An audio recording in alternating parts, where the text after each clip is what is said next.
But with all of the self-directed IRAs out there, Owen, I'm assuming there's hundreds of billions of dollars. Can you talk about self-directed IRAs? Because most people's assets are there, and kind of, what's going on, what the IRS approves and doesn't approve, how crypto works, all of the little nuances and trapdoors that people need to be aware of if they've decided to self-direct their IRA. Well, there's two kinds of self-directed IRAs. One self-directed IRA is you open up an account with, pick your firm, Fidelity, Schwab, Merrill, and you work with someone or you work with a discount broker and you're directing the trades. The other type of, and we see it all the time, I have some rental property. Right. And I want to buy my rental property and put it in an IRA. So you go out and find a specialized custodian who registers your rental property in a self-directed IRA, and you hold non-liquid assets through a custodian and call it an IRA. It can be real estate, it can be Bitcoin, it can be gold, and you have a custodian. A lot of people will want to buy an IPO or put a business interest in there.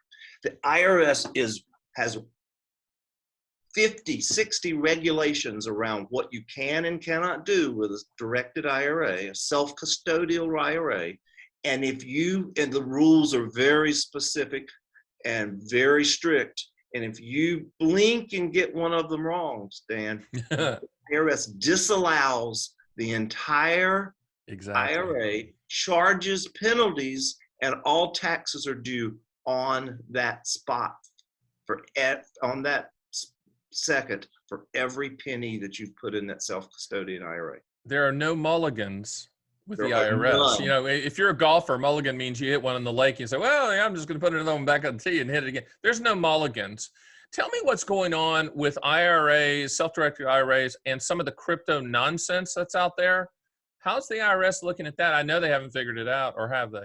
They haven't figured it out, but they are putting the rules in. Now their stance right now is they are drafting rules, not just in the United States, but in coordination with other governments. Of course. So that they are going to be able to find, report, and you are going to be due taxes on, and there are some instances, now I'm not a CPA, but there are cases now where, because of the complex nature of cryptocurrencies, even if you haven't liquidated it, you can have tax bills due on it under some of the legislation that's being proposed. This is going to get interesting because, Really? and a good friend of mine that is kind of the head analyst for a group called the Palm Beach Letter, his name's Tika Tiwari.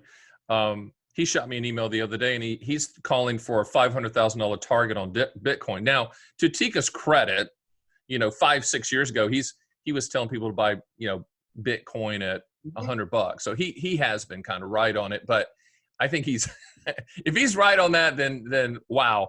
But the taxation of it is all the IRS cares about. It's all the government cares about.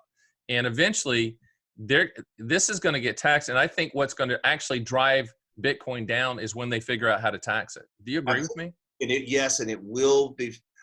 With the deficits we're running in the country, they're looking for revenue everywhere. And with Absolutely. the explosion of Bitcoin and the acceptance of Bitcoin at some established institutions, there's no way the IRS is going to leave that tax revenue on the table.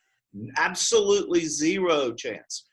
Hey, Stan the Annuity Man here. Did you like that little taste of my podcast, Fun with Annuities? Hey, if you want to see the full version, click the link and watch the whole darn thing. Remember, Fun with Annuities. Living the reality, not the dream.